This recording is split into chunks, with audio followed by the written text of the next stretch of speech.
오늘 우리에게 주신 하나님의 말씀 시편 150편 1절에서 6절까지 말씀입니다.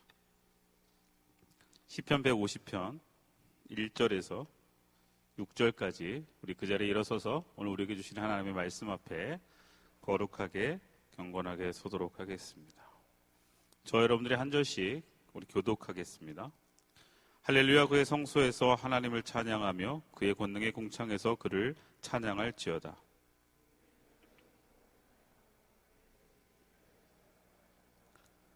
나팔 소리로 찬양하며 비파와 수금으로 찬양할지어다.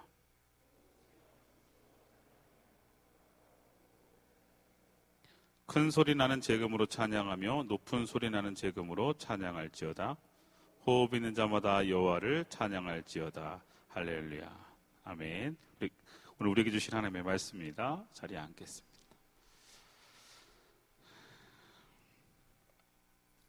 할렐루야. 저리 앞뒤 좌우 인사하겠습니다. 눈으로, 멀지만 눈으로 당신은 소중합니다. 우리 인사하겠습니다.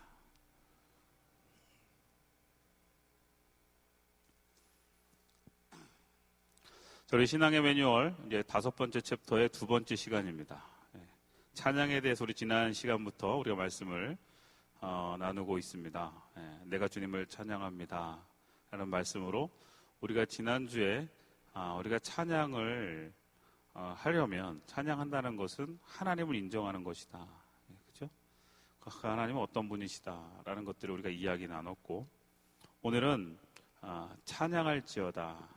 시편 우리 150편을 가지고 찬양은 무엇인가?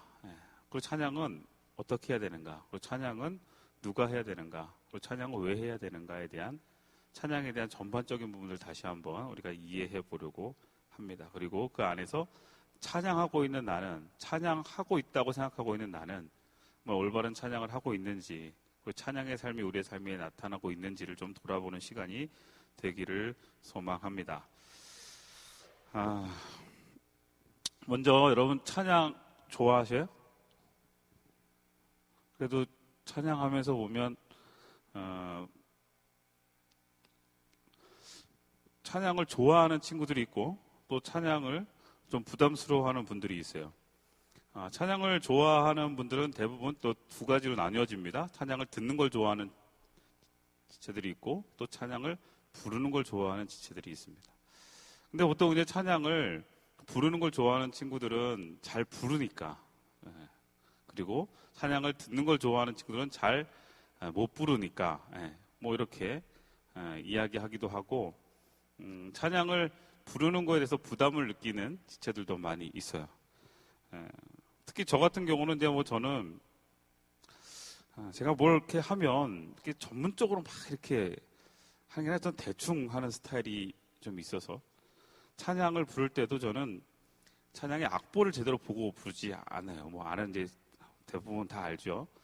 찬양의 그거 가사만 있으면 된다. 저는 가사의 고백만 있으면 된다 이렇게 생각하고 많이 부르기도 합니다. 그러다 보니까 제가 또 찬양 인도를 할게 되다 보면 저와 함께 제가 찬양 인도할 때 함께하는 찬양 팀들은 적지 않은 스트레스를 받기도 하는 것 같더라고요.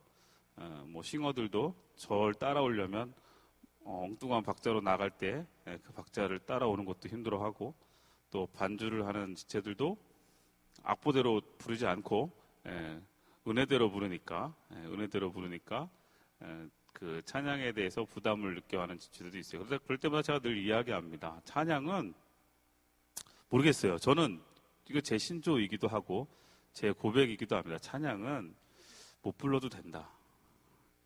찬양은 은혜가 있어야 된다. 이게 이제 일단 저의 가장 큰, 그렇다고 막 부르라는 건 아니에요. 최선을 다해서 은혜롭게 부르면 된다. 그 안에 고백이 담겨 있으면 되고, 오늘 우리 청년 중에 한 제가 3부에 찬양 특송을 했던 것 같아요. 영상이 올라온 거 보니까 은혜스럽게 찬양을 잘했는데, 저는 그래서 혹시 여러분들 알지 모르겠어요. 찬양에 대한 부분들을 여러분들 영상 중에서 제가 하나 준비한 게 있어요. 이게 정말 오래된 영상, 이거 찾아봐, 여전히 있더라고요. 그래서 일단은 그 찬양이 부르면서 저는 많은 사람들에게 즐거움을 줬던 영상이기도 하고, 그리고 그 찬양을 하는데 어떤 한 남자 제가 특수송을 했죠. 예, 알죠? 예, 강한 용사. 예. 아는 친구는 알 거고 오랜만에 한번 보세요. 그리고 처음 보는 친구들은 한번 보십시오. 예. 그래서 이거 좀 이따 갈게요. 예.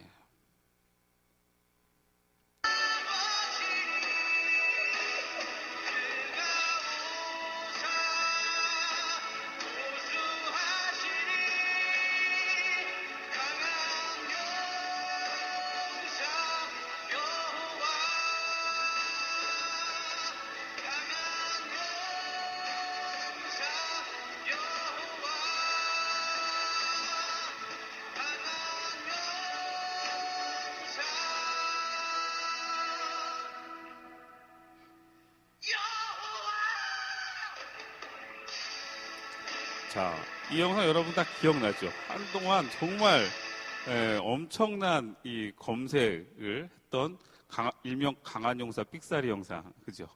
강한 용사 삑사리 영상. 처음에는 저는 저 영상 보면서도 처음에 전혀 원래 정말 지금 이게 소리가 지금 이런데 정말 잘 부르는 청년인 것 같아요. 지금 어떤 교회, 이제 사랑의 교회로 제가 알고 있는데, 사랑의 교회에서 특송을 하는데 정말 은혜스럽게 부르다가 마지막 순간에 삑사리가 났어요. 근데 이제 여러분 보셨는지 모르겠지만, 저 친구가 삑사리를 내고 난 다음에 인사하고 들어갈 때 고개를 못 들고 그냥 급하게 막 들어가는 모습을 여러분 보셨는지 모르겠어요. 처음엔 당연하다. 그렇죠? 저 같아도 아마 제가 그런 상황에 있었어도 아마 그랬을 것이다 라고 하는데, 제가 저 영상을 몇 번 이렇게 돌려보면서 우리가 사람 앞에, 오늘도 뭐 찬양팀도 여기 나와서 찬양하고, 뭐 우리 솔로로도 찬양해 주시고, 뭐 은혜스러운 찬양이 있었지만, 앞에 회중을 향해 우리가 찬양하는 것도 아니고, 그렇죠? 또 자기 스스로 만족하며 자기의 감정을 달래는 것으로 찬양하는 것이 아니잖아요. 찬양은 하나님께 올려드리는 찬양이에요. 그래서 저는 그냥 그런 마음이 들었어요. 저 친구가 정말 하나님에게 진정한 찬양을 드렸다면 하나님은 저 삑사리에도 정말 기뻐 받으셨을 거예요.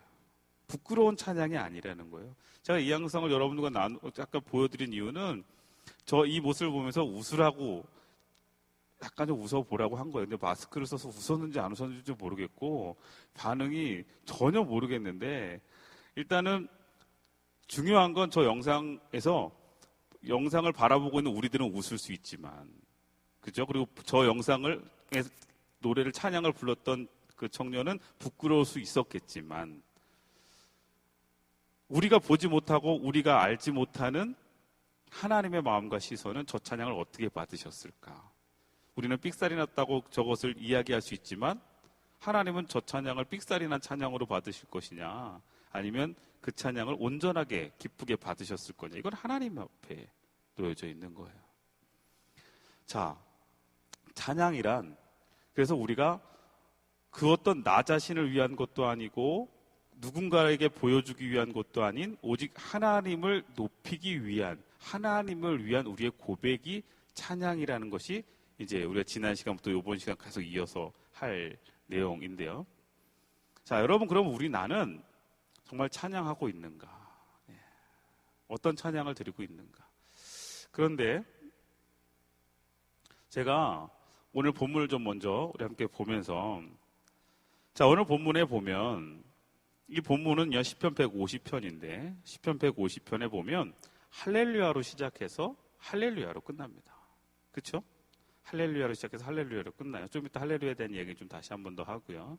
그러면서 이곳에 찬양할지어다, 찬양할지어다, 어떻게 찬양할 것이다, 어떻게 찬양을 고백할 것이라는 것을 오늘 시편 150편 1절에서 6절에 이야기되어지고 있어요. 시편 150편의 찬양이란 말이요 11번이나 나와요. 그리고 찬양에 대한 부분들을 이야기하면서 특별히 찬양을 강조하고, 시편 150편이면 시편의 맨 마지막이잖아요. 시편을 맨 마지막으로 마무리하는 150편에 찬양에 대한 전반적인 부분들을 고백하고 있다는 것. 우리는 이제 이 시편 150편 우리가 함께 말씀을 나누면서 좀 더 구체적인, 그래서 제가 육하 원칙으로 이 찬양에 대한 부분들을 좀 이야기하려고 하는데, 그 전에 육하 원칙이 여러분 뭐예요? 누가, 언제, 어디서, 무엇을, 왜, 어떻게, 그죠? 네. 그 육하 원칙을 가지고 성경은, 우리가 찬양은 어떻게, 누가, 언제, 어디서, 어떻게, 무엇을 왜 해야 하는지에 대한 부분들을 오늘 본문을 중심으로 우리 함께 말씀을 좀 나눠보려고 합니다. 자, 이건 넘어갈게요. 자, 먼저 무엇으로 시작된다고요? 할렐루야로 시작된다. 제가 여러분 항상 주의 깊게 듣는 이들은 알 거예요. 제가 늘 설교를 시작할 때 어떻게 시작해요? 여러분들에게 할렐루야 이렇게 시작합니다. 네. 저도 이게 저한테 습관처럼 돼버렸어요. 그런데 제가 할렐루야 하는 이유는, 이 할렐루야가 무슨 뜻이에요? 할렐루야가 무슨 뜻인가요? 하나님을 찬양하라, 하나님을 찬양하자라는 뜻이죠. 여러분 이 정도는 알고 있어야죠. 할렐루야, 하나님을 찬양합시다, 하나님을 찬양합니다 라는 고백이에요. 제가 여러분들에게 말씀을 시작하기 전에나 언제 늘 할 때 할렐루야 하는 것은, 이 시간 우리가 하나님을 찬양합시다. 찬양은 뭐라고요? 하나님을 인정하는 것이다. 우리가 지난 시간에 말씀을 나눴어요. 하나님이 어떤 분이신지를 인정합시다. 하나님이 어떤 분이신지를 우리가 고백합시다. 우리가 그 하나님을 높여드립시다 라는 거예요.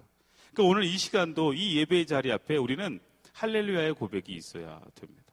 하나님을 찬양하는 거죠. 여러분 하나님을 찬양하십니까? 할렐루야? 여러분 그 아멘 하는 거예요. 할렐루야? 아멘 하는 건, 네, 저도 그렇게 고백하겠습니다.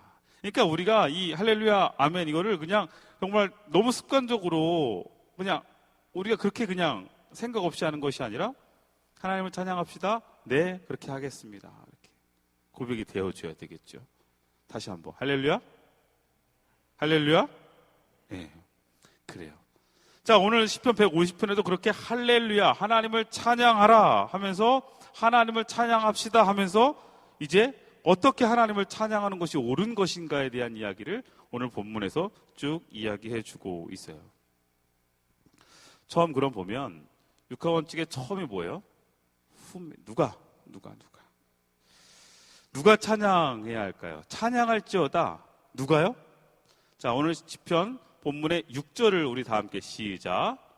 호흡이 있는 자마다 여호와를 찬양할지어다. 할렐루야. 자, 오늘 본문의 6절에서 분명히 이야기되어지고 있는 찬양은 누가 하는 것이다? 호흡이 있는 자들이 하는 것이다 라고 이야기되어졌어요. 호흡이 있는 자란, 지난 시간에 혹시 여러분 말씀을 기억하는 친구들은 호흡 있는 자란 뭐라 그랬어요? 이 호흡은 누구로부터 부여받았다? 하나님으로부터 부여받은. 하나님이 인간을 창조하실 때 인간에게 호흡을 불어넣으셨죠. 숨을 불어넣으셨어요. 그래서 그 숨을 머금고 있는 이들은 하나님을 찬양하는 거예요. 그래서 이 호흡 있는 자마다 하나님을 찬양한다는 것은 두 가지로 여러분들이 의미를 좀 생각해 보면 되는데, 하나님의 호흡을 부여받아 그 호흡으로 깨어있는 이들, 다시 말하면 하나님이 주신 영적인 생명을 고백하고 있는 이들은 하나님을 찬양하라. 자, 제가 말씀드렸죠. 찬양은 하나님을 고백할 수 있는 이들, 하나님을 인정할 수 있는 이들만이 할 수 있는 특권입니다. 하나님을 인정하지 못하는 이들은 찬양할 수 없어요. 아니, 찬양의 고백을 고백할 수조차도 없는 게 뭐예요? 하나님을 인정하지 못하는 이들은, 다시 말해 영적인 생명이 없으면, 영적인 호흡이 없으면 하나님을 찬양할 수 없다. 그런데 또 좀 더 넓게 확대를 하면, 우리 모두는요, 이 모든 우주 만물에 있는 모든 살아있는 생명체의 창조주는 누구십니까? 여호와 하나님이십니다. 그러니 결국은 생명을 갖고 있는 모든 이들은 하나님을 찬양하는 게 맞습니다. 내가 지금 생명이 있다, 그리고 내가 그 하나님 주시는 호흡을 가지고 숨 쉬고 있다고 하면 우리는 어떻게 해요? 하나님을 찬양해야 되는 거예요. 누구는 찬양하고 누구는 찬양 안 하고가 아니라 생명이 있고 호흡이 있는 모든 이들은 하나님을 찬양해야 됩니다. 그것은 좀 이따 외에서 이야기를 더 할게요. 자, 그러면 언제 찬양해야 되나요? 하나님을 찬양하는 언제 찬양해야 돼요? 시편 119편 164절인데요. 다 함께 시작. 주의 의로운 규례를 말미암아 내가 하루 7번씩 주를 찬양하나이다 그랬어요. 자, 언제요? 하루에 7번 찬양해라. 자, 이러면 이제 우리는 이걸 그냥 하루에 7번 언제 해야 돼요? 뭐 이렇게 따지게 되는데, 여기서 7이라는 숫자는 성경에서 이야기하는 7이라는 숫자는 좀 의미 있는 숫자죠. 예, 완전을 뜻하는 숫자예요. 그러니 하루에 온전하게 하루를 온전하게 어떻게 해요? 하나님을 찬양하는 거예요. 매 순간순간마다 어떻게 하는 거예요? 하나님을 찬양해야 된다는 거예요. 여기서 이야기하는 찬양은 제가 늘 지금 계속 지난주부터 이야기되어지는 하나님을 온전하게 고백하고 높여드리는 우리의 고백과 믿음의 삶을 이야기하는 거예요.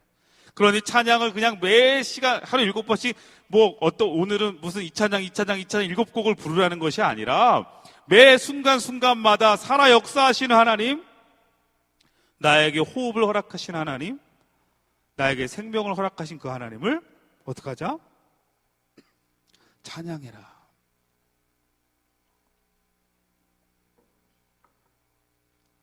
그런데 보통 우리가 찬양을 어떻게 해요?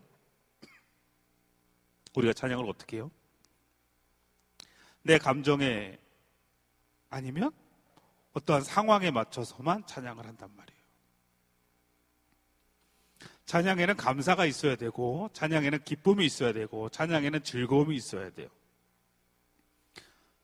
근데 그 감사와 기쁨과 즐거움을 갖고 찬양을 하려면 우리는 어떤 것을 만족해야 된다고 생각해요? 지금의 내 상황,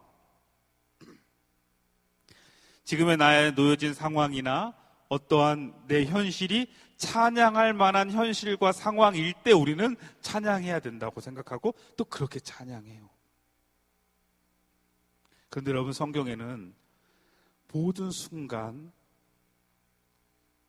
그 어떤 때를 구별하는 것이 아니라 늘 하나님을 찬양하라고 이야기하십니다. 언제나. 그러면 밝을 때가 아닌 어두울 때도 찬양해야 되고, 기쁠 때가 아닌 슬플 때도 찬양해야 되고, 내가 힘이 날 때가 아니라 힘이 들 때도, 지쳐 있을 때도, 낙심될 때도 우리는 뭐 해야 돼요? 하나님을 찬양해야 돼요. 아까 우리가 영상 하나 봤잖아요. 레나 마리아 영상을 보면서, 자, 그녀가 찬양하는 것, 우리는 그녀의 찬양을 듣고 그녀의 찬양의 고백을 듣지만, 그러면서 여러분 어떤 생각해요? 여러분이라면 그 상황이 여러분에게 찬양할 수 있는 그때가 그 상황이 될까요? 그냥 내 안에 놓여진 어떤 문제 하나만 우리가 해결되지 않고 그것이 나를 짓누르고 있을 때 우리의 찬양의 문은 막히잖아요. 찬양의 입술이 닫히잖아요. 하나님을 노래하지 못하고, 하나님을 우리가 높여드리지 못하고, 하나님을 인정하지 않아요. 그러나 여러분, 찬양은 그 어떤 내 안의 상황과 조건에 따라 나오는 것이 아니라, 우리가 지난주에 함께 나눴던 것처럼 그 하나님을 우리가 고백하고 인정하기에 우리는 찬양해야 됩니다. 그러기에 어두운 밤에도 여러분 찬양하시고, 탄식 대신 기도와 푸념 대신 찬양하라. 그 찬양이 우리에게 놀라운 새로운 힘과 은혜를 주실 겁니다. 어떤 분이 이런 얘기 하더라고요. 찬양은 우리의 마음의 문을 열어준다. 말씀은 우리의 은혜의 문을 열어준다. 기도는 우리의 영의 문을 열어준다. 그런데 그럼 뭐가 제일 먼저가 되어줘야 되느냐? 우리가 은혜의 문과 우리의 영의 문이 열리기 전에 더 중요한 건 내 마음의 문이 열려줘야 된다. 그래야 하나님의 은혜가, 하나님의 영적인 은혜들이 내 안에 잘 심겨질 수 있다. 그래서 우리가 예배할 때 제일 먼저 찬양을 해야 한다, 이렇게 이야기하시는 분들이 있어요. 뭐 일리가 있다고 봐요. 여러분, 찬양을 통해서, 찬양은 우리의 마음의 문을 더 하나님에게 열어드리고 그리고 그 찬양을 통해 하나님을 먼저 인정하고 고백할 때 그 믿음의 고백을 통해 하나님의 놀라운 은혜와 하나님의 영적인 역사들이 우리의 삶 속에 우리 안에 나타나게 되는 거예요. 그런데 그것이 고백되어지지 않으면, 그것이 우리 안에 인정되어지지 않으면 우리 안에 하나님의 놀라운 역사를 기대하기 힘든 거죠. 여러분, 늘 하나님을 찬양하시기를 주의 이름으로 축원합니다. 자, 그럼 어디서 찬양해야 돼요? 1절에 보니까 우리 다 함께 시작. 할렐루야. 그의 성소에서 하나님을 찬양하며 그의 권능의 궁창에서 하나님을 찬양하라. 여기에 제가 빨간색으로 두 군데를 체크를 해놨어요. 어디예요? 그의 성소와 그의 권능의 궁창에서 하나님을 찬양하라 그랬어요. 자, 그의 성소는 무엇입니까? 성소, 거룩한 장소. 하나님의 거룩한 장소에서 찬양하라. 지난 시간에도 감사함으로 문에 들어가 찬양하라고 그랬어요. 그렇죠? 기억하시죠? 우리의 찬양은 구별되어져 있는 하나님의 거룩한 장소에서 온전하게 드려지는 게 정말 중요합니다. 왜? 그 장소가 거룩한 것을 떠나서 여러분, 거룩한 장소에 들어간 우리가 거룩해지기 때문입니다. 거룩이란 뜻은 무엇이에요? 구별되는 거라고 그랬잖아요. 그러니까 하나님의 거룩한 성소로 들어간다는 것은 내가 거룩하게 하나님 앞에 구별되어진 존재가 되어져서 하나님을 찬양해야 한다는 거예요. 세상과 구별되어지는 찬양의 고백이 우리에게 있어야 됩니다. 세상과 구별되어지는 우리의 모습과 우리의 마음이 있어야 되는 거예요. 찬양에는 하나님의 거룩한 그곳에 들어가 나 또한 구별되어져서 하나님을 찬양해야 된다. 그 우리의 마음이 어디서? 우리의 마음이 거룩한 곳에서, 구별되어진 곳에서, 구별되어서 찬양해야 된다. 또 그의 권능의 궁창에서 그랬어요. 권능의 궁창이라는 것은 무엇일까요? 하늘과 땅, 하나님의 창조의 모든 공간 안에서, 다시 말하면 살아 역사하시는 하나님의 섭리가 나타나는, 찬양을 드려야 하는 장소는 하나님의 섭리가 나타나는 모든 곳에서 하나님을 찬양할 수 있어야 됩니다. 여러분의 삶의 자리에서 하나님의 섭리가 나타나고 있다면, 여러분의 삶의 자리에서 하나님의 섭리가 고백되어지고 있고, 여러분들 그 하나님의 섭리를 여러분들이 경험하고 있다면 그곳에서 무엇을 해야 돼요? 하나님을 찬양해야 된다.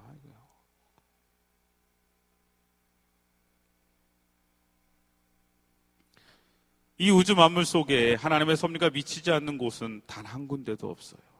그러니 우리는 매 순간 나의 삶의 자리에서 하나님의 섭리를, 하나님의 계획하심을 여러분들이 발견하고 그것을 경험하고, 발견과 경험으로 끝나는 것이 아니라 거기서 무엇해야 하는 거예요?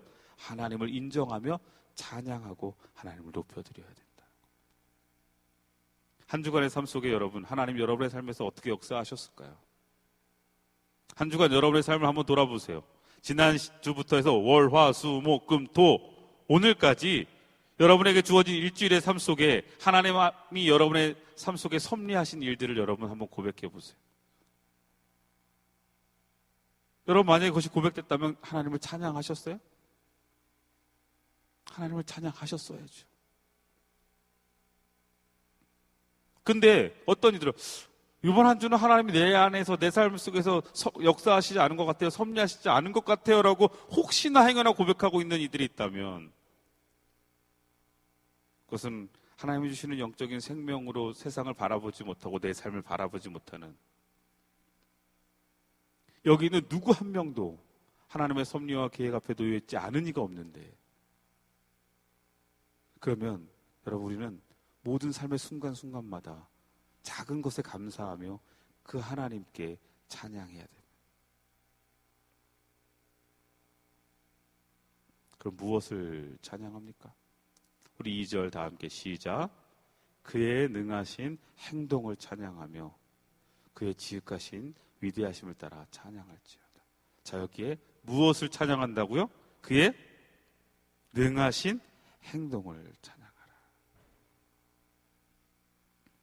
그의 능하신 행동을 찬양하라는 게 무슨 말일까요? 하나님은 창조의 하나님이시고 모든 섭리하심과 계획하심 앞에 서 계신 하나님이신데, 그렇다면 우리는요, 하나님의 그 섭리와 계획, 그 이끌어 가심을 우리가 분별하며 그것을 찬양할 수 있어야 된다는 거예요. 그런데 우리는 무엇을 찬양합니까? 라고 이야기하면 우리는 이것을 어떤 결과에 가지고만 이야기를 해요. 내 앞에 놓여진 결과, 예를 들면 하나님의 허락하신 복, 나에게 허락하신 어떤 내가 원하는 응답, 내가 원하는 어떤 복, 이 복 앞에 우리가 찬양하려고 하니까 찬양의 이유들이 없어지는 거예요. 왜요? 내가 생각하는 복을 내가 지금 누리고 있지 않거든요. 여러분, 시편 1편의 첫 구절의 시작이 어떻게 돼요? 시편 1편의 첫 구절의 시작은 복 있는 사람은. 그런데 시편은요, 복 있는 사람은, 그러니까 시편 여러분 1편 1절에서부터 150편 마지막에 딱 앞에와 뒤에를 딱 잘라서 붙이면 어떻게 돼요? 중간 다 띄고 복 있는 사람은 할렐루야 이렇게 돼요. 그럼 뭐예요? 복 있는 사람은 하나님을 찬양하라. 그럼 여러분, 우리는 뭐예요? 복 있는 사람이거든요. 근데 여기서 이제 복 있는이, 이 복에 대한 개념이 우리가 잘못된 복의 개념을 자꾸 갖고 있으니까. 여러분, 하나님의 거룩한 자녀들이 받는 진정한 복이 무엇입니까? 여러분, 복 받았어요? 우리가 새해마다 보면 여러분 맨날 우리가 자, 새해 복 많이 받으세요, 새해 복 많이 받으세요 하는데 저는 그렇게 인사하지 말자고 그러잖아요. 그죠? 새해 복 많이 누리세요, 누리세요. 왜? 이미 우리는 너무 많은 복을 받고 있거든요. 가장 큰 복, 우리가 가장 큰 복이 무엇입니까? 하나님을 믿고 하나님의 자녀가 되어진 그것이 정말 가장 큰 복이죠. 내가 지금 바른 믿음을 갖고 하나님 앞에 서 있는 것이 여러분, 그 어떤 것보다 큰 복입니다.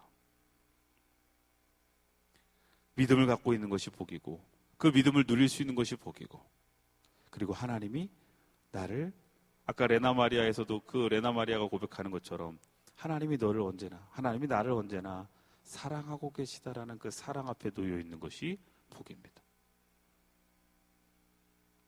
그 하나님이 나를 사랑하시고 나를 구원하시고 내 삶 속에 동행하고 역사하시며 나를 포기하지 않는 그 하나님, 그 하나님의 모든 계획과 섭리를 우리는 무엇해야 된다고요?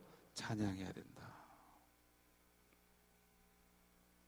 그런데 우리가 그 어떤 내 안에 그릇에 담겨있는 그 어떤 것을 내 안에 주어지길 바라고, 이 그릇 안에 뭔가 담아주길 바랄 때 이것에 담겨지지 않으니 어떻게 되는 거예요? 이 담겨지지 않은 그 부분을 보며 우리는 찬양하지 못하는 거예요.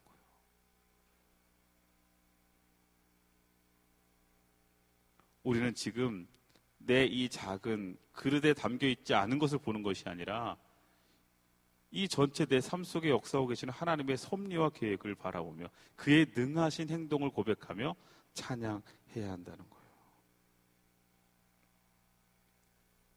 그럼 우리 왜 찬양해야 됩니까? 자, 이건 이제 우리가 지난주에 함께 말씀을 같이 나눴던 것과 이어집니다. 자, 2절 우리 후반부인데 다시 한번 2절 우리 다시 한번 우리 같이 시작. 그의 능하신 행동을 찬양하며 그의 지극히 위대하심을 따라 찬양할지어다. 우리가 하나님을 찬양하는 이유는 그가 어떻게 하기 때문이요? 지극히 뭐 하시기 때문이다? 위대하시기 때문이다. 그분이 어떤 분인지를 알기에 우리는 그분을 찬양해야 할 이유가 생기는 거예요. 자, 이거 우리 지난주 설교 핵심이요. 기억나죠? 우리가 하나님을 찬양해야 될 이유 첫 번째 뭐예요? 주님만이 유일하신 하나님이기 때문이다. 뭐예요 또? 우리를 지으신 분이 바로 하나님이시기 때문이다.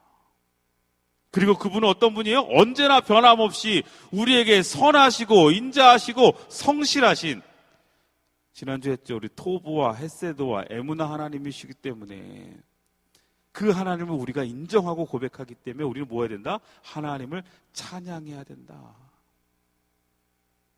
찬양의 이유예요.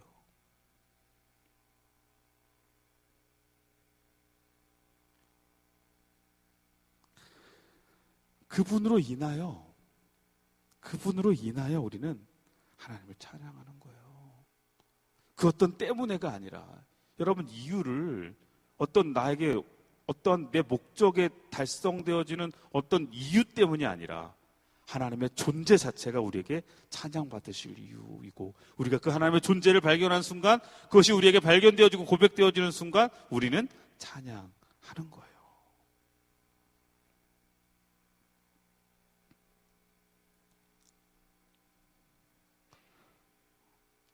그 하나님이 우리의 찬양을 기뻐 받으십니다. 자, 그러면 하나님 우리가 어떻게 찬양해야 됩니까? 하나님 어떻게 찬양해야 돼요? 우리 시편 오늘 150편 3절에서 5절인데 다 함께 시작. 나팔 소리로 찬양하며 비파와 수금으로 찬양할지어다. 소고치며 춤추며 찬양하며 현악과 통소로 찬양할지어다. 큰 소리 나는 재금으로 찬양하며 높은 소리 나는 재금으로 찬양할지어다. 자, 어떻게 찬양하라고 돼 있어요? 나팔로 찬양하고 비파와로 찬양하고 수금으로 찬양하고 소고로 찬양하고 그 다음에 현악 통소로 찬양하고 큰 소리 나는 것으로 찬양하고 높은 소리 나는 것도 찬양하고. 무슨 얘기예요? 성소에 있는 모든 악기로 다 찬양을 하는 거예요. 찬양은 비파로만 하는 것이 아니고 찬양은 수금으로만 하는 것이 아니에요. 찬양은 소고로만 하는 것도 아니에요. 낮은 음으로 되는 거로만 찬양하는 게 아니에요. 높은 음 나는 것도 찬양하고 작은 소리 나는 거, 높은 소리 나는 거, 큰 소리 나는 모든 악기로 하나님을 찬양하라. 악기 이름이 나오는 건 다 동원했어요. 무엇입니까? 내가 가진 모든 것으로 하나님을 찬양하라. 그래서 저는 아까 그 강한 용사 그 찬양도 하나님 기뻐 받으시고, 여러분 내가 조금 음치라도 내가 좀 박치라도 그 찬양 앞에 그 찬양 안에 내 믿음이 담겨 있고 우리가 아까 고백했던 찬양의 이유와 찬양의 목적과 찬양의 그 어떤 모든 것들이 우리 안에 고백되어지고 있다면 그것은 제대로 찬양하고 있는 거예요. 예전에 여러분 우리 교회도 보수적인 교회였기 때문에 불과 이 드럼이 예배당에서 드럼을 친 것도 얼마 안 됐잖아요. 그렇죠? 여전히 지금 보수적인 교회는 교회에서 드럼 못 치게 해요. 전자 이거 못 해요. 기타 치고 하는 거 못 해요. 연세 드신 분들, 보수적인 분들은 난리 나죠. 딴따라냐 이게. 여기가 지금 거룩한 곳에서 지금 드럼을 치고 있다. 예전에 제가 왔을 때만 해도 그랬어요. 불과 그게 얼마 안 됐잖아요. 지금 이제 9년 됐는데 9년 전만 해도요. 제가 수요 찬양단 하려고 이제 여기서 막 하는데 여기서 이제 권사님들, 연세 드신 권사님들이 먼저 꼭 보면 그런 권사님들 이제 예배 시작하기 일찍 1시간 전부터 와서 기도하고 계시잖아요. 근데 그때 이제 제가 좀 늦게 오고 다른 이제 집사님들이 와갖고 막 드럼을 점검하고 있고 막 점검하고 있으면 소리가 제가 계단에서 올라왔는데 몇 번을 들었어요. 뭐 하는 짓이야?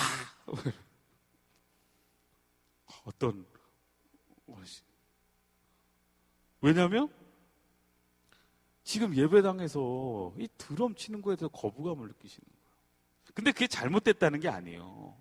그분들에겐 그게 익숙하지 않은 거죠. 근데 여러분 중요한 건 찬양은 그 어떤 것으로 할 수 있어요. 모든 것으로 하나님을 찬양하려고 있는 우리의 믿음의 고백이 제대로만 서 있다면 오늘 성경에서 보면 다 되는 거예요. 어떤 분은 예전에 보면 피아노는 되고 CD는 안 된대요. 그게 뭘까? 아니 바이올린과 첼로는 되는데 기타는 안 된대요. 뭘까? 왜 그럴까? 근데 거기엔 이제 이미지라는 게 있잖아요.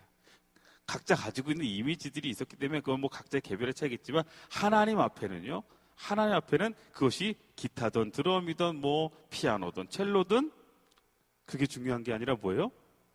마음이, 고백이 중요한 거예요. 그래서 제 동기 목사님 중에 제가 그 영상을 하나 좀 준비할 걸 생각 못했는데 동기 목사님 중에 하나 저랑 동기인데 구자옥 목사라고 있어요. 혹시 아는 사람들은 알아요?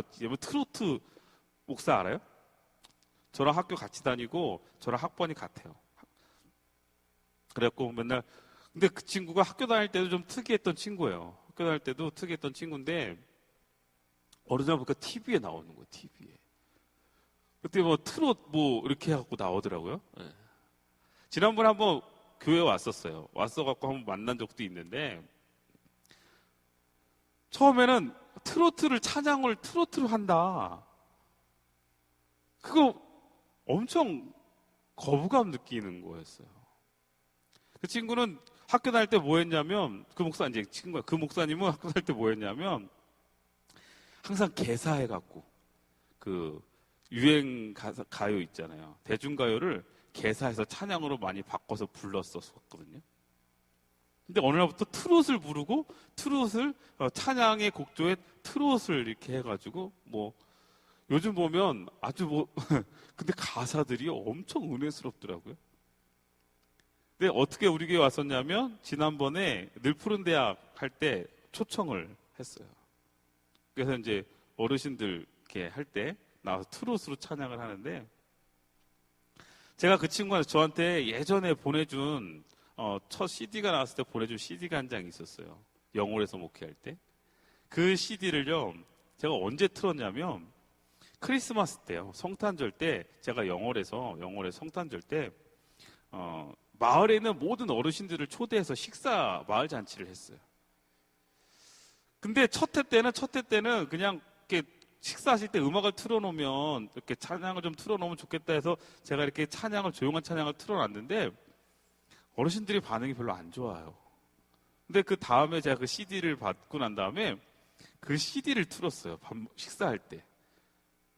가사를 제대로 안 들으면 그냥 진짜 무슨 뽕짝 틀어놓은 것처럼 막 들썩들썩 거려요. 어르신들이 와서 식사하면서도 되게 들썩들썩 거리세요. 그러면서 저한테 이거 처음 듣는 트로트라는 거예요. 처음 듣는 뽕짝이라는 거예요. 그러면서 이거 목사님 교회에서 이런 뽕짝 틀어도 되냐고 막 어르신들이 와서 막 묻기도 하고 그랬어요. 그래서 그랬어요. 이거요 잘 들어보세요. 이거 찬양이에요. 그랬더니 엄청 놀라시면서 되게 좋아하셨어요. 자, 그 목사님이요 일명 뽕짝이라고 하는 트로트를 가지고 찬양을 불러요. 그곳에서 많은 사람들이 이야기를 할 때 호불호가 갈려요. 근데 요즘은 요즘뿐만 아니라 어쨌든 하나님 보실 때 어떨까? 저는 그 목사님의 중심을 믿어요. 여러분 기회가 있으면 한번 인터넷에 검색해봐요. 우리 동기 중에 제일 유명한 목사가 저하고 그 목사 둘이에요. 농담이요. 치면은 구장 목사 치면 쫙 나와요. 그런데 보면 그 찬양을 한번 여러분 들어보세요. 처음에는 좀 약간 거부감 느낄 수도 있어요. 뽕짝이라서. 근데 가사를 한번 들어봐요. 아주 제대로예요. 제대로 진짜. 고백이 제대로 담겨 있어요. 그럼 나중에 기회가 되면 젊은 예배 때도 한번 네. 근데 중요한 건 제가 이렇게 말씀드리는 이유는 그 어떤 형식에 갇혀있는 찬양이 아니라 그것도 우리의 선입견에 갇혀있는 찬양이 아니라 찬양은 어떻게 해야 된다? 온전하게 하나님을 향해 중심을 갖고 찬양하는 모든 찬양은 하나님 기뻐 받으신다. 온 마음을 다해 내가 찬양하고 있느냐? 내가 온 정성을 다해 하나님을 찬양하고 있느냐? 그럼 여러분 이건 역으로 생각하면 또 이런 우리에게 점검해야 될 문제가 생기는 거예요. 내가 아무리 아름답게 찬양을 하고 아무리 여기 있는 사람들에게 박수 받는 찬양을 해도 그 안에 온 마음과 온 정성이 아니라면 그 찬양은 하나님 기뻐하시지 않는 찬양이 될 수도 있다. 그러면 나는 지금 어떻게 찬양하고 있는가? 여러분, 우리는 이렇게 하나님을 찬양할 하나님의 백성들입니다. 나의 찬양이, 지금 내가 드리고 있는 찬양이 정말 하나님의 생명을 머금고 찬양하고 있는 나의 고백인가? 그리고 정말 모든 순간순간마다 하나님을 인정하며 찬양하고 있는가? 하나님의 능하심을, 하나님의 또 지극히 위대하심을 우리가 그렇게 찬양하고 있는가? 하나님이 정말 우리 안에 역사하시는 모든 것들이 우리의 삶을 통해 고백되어지며 그것이 내 입술을 통해, 내 삶을 통해 드러나지 않는 찬양, 껍데기 뿐인 찬양을 우리가 지금 드리고 있지는 않았는가? 아까 제가 뒤에서 찬양하면서도 요즘 찬양에 대해서 이제 묵상을 하고 이렇게 설교를 말씀을 준비하다 보니까 찬양할 때 이제 찬양하는 여러분들의 모습을 다시 한번 더 이렇게 보게 돼요. 근데 저는 모르겠더라고요. 여러분들이 정말 어떻게 찬양하고 있는지.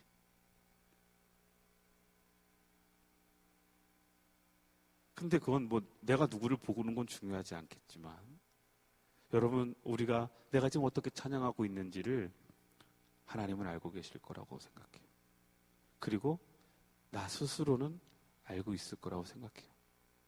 그래서 우리가 이 찬양에 대한 매뉴얼을 우리가 하고 있는 이 시간 앞에 좀 더 우리의 찬양이 점검되어지고 단순하게 내 감정에만 취해 있는 찬양, 누구에게 보여지기 위한 찬양, 내 귀만 채워지는 그런 찬양 되지 않았으면 좋겠고 정말 지극히 위대하신 하나님의 능력 앞에 호흡 있는 우리들이 정말 모든 방법을 동원해 온전하게 온 힘과 온 마음과 정성을 다해 하나님께 그렇게 할렐루야 할 수 있는 우리가 되게 주님의 이름